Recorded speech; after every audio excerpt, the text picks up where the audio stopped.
میرے اپنے لوگوں کو بھی یہ بڑا مشکل وقت سے گزرنا پڑا، کیونکہ ہمیں مسلسل ہر روز تنقید سننی پڑی، اور لوگوں کو بھی اس طرح میڈیا نے تاثر دیا کہ ایک دم ایک بٹن آن کرتے ہیں اور نیا پاکستان بن جاتا ہے۔ اور یہ ایک ملک کے لیے بھی، عوام کے لیے بھی، اور میری اپنی ٹیم کے لیے بھی یہ بڑا زبردست سبق اب سب کے لیے وہ یہ ہے کہ چینج جب آتا ہے ایک معاشرے کے اندر، جدوجہد سے چینج آتا ہے۔ کبھی بھی کوئی معاشرہ ایک سٹرگل کے بغیر چینج نہیں ہوتا۔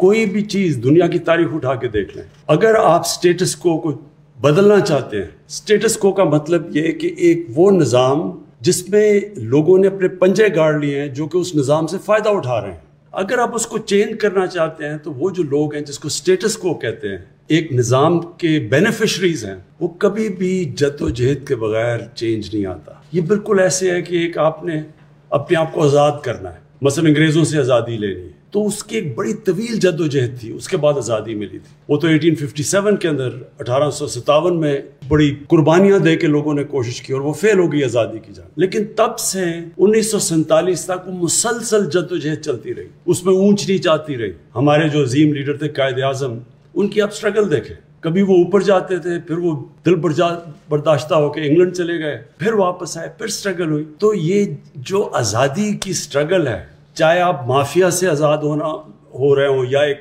کرپٹ نظام سے آزاد ہو رہے ہوں، یہ جدوجہد کا نام ہے۔ یہ کبھی بھی ایسے نہیں ہوتا کہ ایک دم آپ آزاد ہو جاتے ہیں۔ جو ابھی جس جگہ پاکستان کھڑا ہے، ایک بہت، میں سمجھتا ہوں کہ 1947 کے بعد یہ بہت بڑی سٹرگل چل رہی ہے پاکستان کا نظام بدلنے کے لیے، مافیاز سے اپنے آپ کو آزاد کرنے کے لیے۔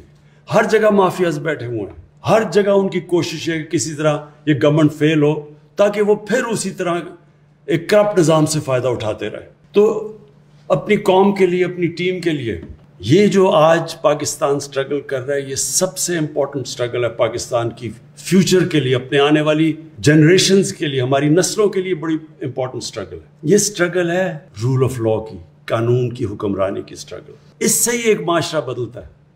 جب یہ طاقتور کو قانون کے نیچے لے کے آتا ہے، دنیا کی تاریخ اٹھا کے دیکھ لیں، وہ معاشرہ اوپر جاتا ہے۔ آج آپ سارے خوشحال ملک دیکھ لیں، جو بھی ملک خوشحال ہے وہاں قانون کی حکمرانی ہے، وہاں طاقتور قانون کے نیچے ہے، وہاں کوئی چینی مافیا نہیں پھر رہا، کوئی قبضے مافیا نہیں۔